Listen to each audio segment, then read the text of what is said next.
Sorry to keep you waiting.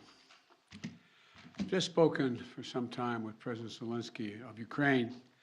I told him, as I have each and every time we've spoken, the United States stands with the people of Ukraine and as they bravely fight to defend their country, and they are doing that.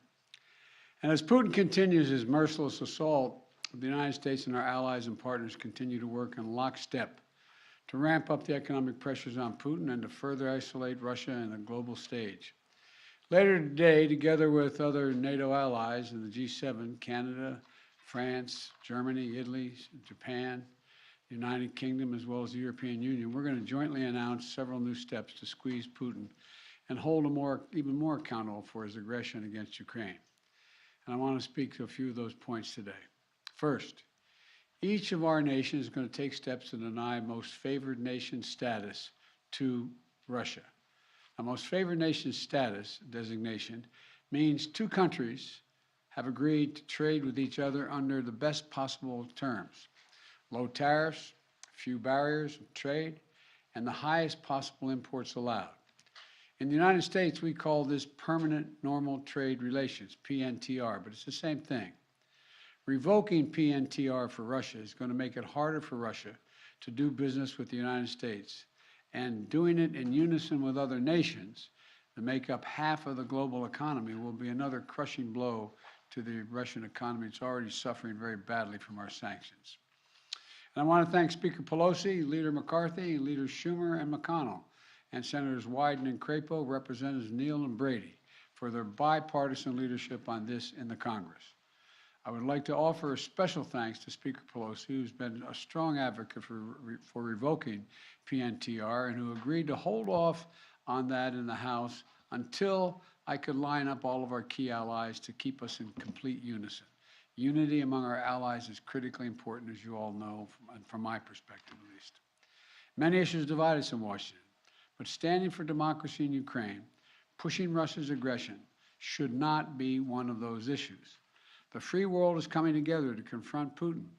Our two parties here at home are leading the way. And with that bipartisan cooperation, I'm looking forward to signing into law the bill revoking PNTR, which is, again, most people think of it as most favored nation status. We're also taking a further step of banning imports of goods from several signature sectors of the Russian economy, including seafoods, vodka, and diamonds. And we're going to continue to squeeze Putin. The G7 will seek to deny Russia the ability to borrow from leading multinational institutions, such as the International Monetary Fund and the World Bank. Putin is an aggressor. He is the aggressor, and Putin must pay the price. He cannot pursue a war that threatens the very foundations, which he's doing, the very foundations of international peace and stability, and then ask for financial help from the international community.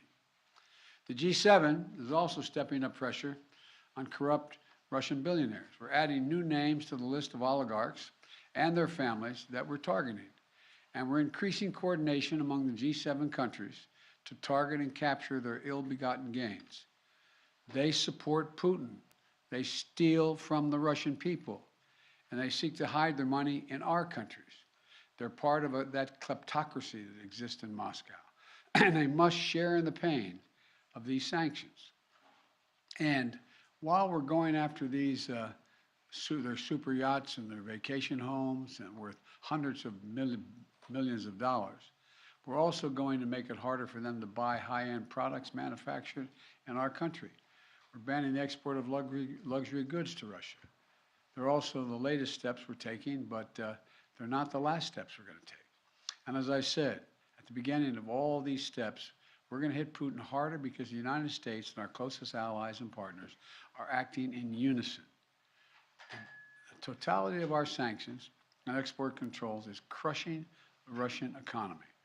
The ruble has lost more than half its value. They tell me it takes about 200 rubles to equal $1 these days.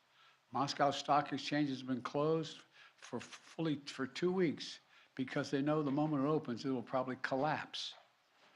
Credit rating agencies has downgraded Russia's government to junk status, its economy to junk status. The list of businesses, international corporations leaving Russia is growing by the day. We're also continuing to close corporations, with allies and partners to make sure that the close cooperation we continue to have, the Ukrainian people are able to defend their own nation. The United States has sent more than $1 billion in security assistance to Ukraine over the last year, including anti-armor and anti-air capabilities, taking out tanks and planes and helicopters, with new shipments arriving every day. We, the United States, are also facilitating significant shipments of security assistance from our allies and partners to Ukraine. And the humanitarian front, we're working closely with the UN and humanitarian organizations to support the people of Ukraine who have been displaced by the violence in Ukraine. We're providing tens of thousands of tons of human supplies, humanitarian supplies, food, water, medicines, coming via truck and train every single day. Yesterday in Poland, Vice President Harris announced an additional $53 million in additional humanitarian support to Ukraine. That brings the total humanitarian assistance to $107 million in just 2 weeks. We've joined this effort with more than 30 other countries who are providing hundreds of millions more. And last night, to their great credit, the Congress passed a bipartisan spending bill that included an additional $13.6 billion in new assistance to the Ukrainian people. And I look forward to signing that immediately. And I also want to be clear, though. We will make sure Ukraine has weapons to defend against an invading Russian force. We will send money and food and aid to save the Ukrainian people. And I will welcome Ukrainian refugees. We should welcome them here with open arms if they need access. And we're going to provide more support for Ukraine. We're going to continue to stand together with our allies in Europe and send unmistakable message. We'll defend every single inch of NATO territory with the full might of the united and galvanized NATO. We will not fight a war against Russia in Ukraine. Direct confrontation between NATO and Russia is World War III, something we must strive to prevent. But we already know Putin's war against Ukraine will never be a victory. He hoped to dominate Ukraine without a fight. He failed. He hoped to fracture European resolve. He failed. He hoped to weaken the transatlantic alliance. He failed. He hoped to split apart American democracies in terms of our positions. He failed. The American people are united. The world is united. And we stand with the people of Ukraine. We will not let autocrats and would-be emperors dictate the direction of the world. Democracies are rising to meet this moment, rallying the world to the side of peace and the side of security. We're showing our strength, and we will not falter. God bless all of you. God bless Ukraine, and God bless our troops.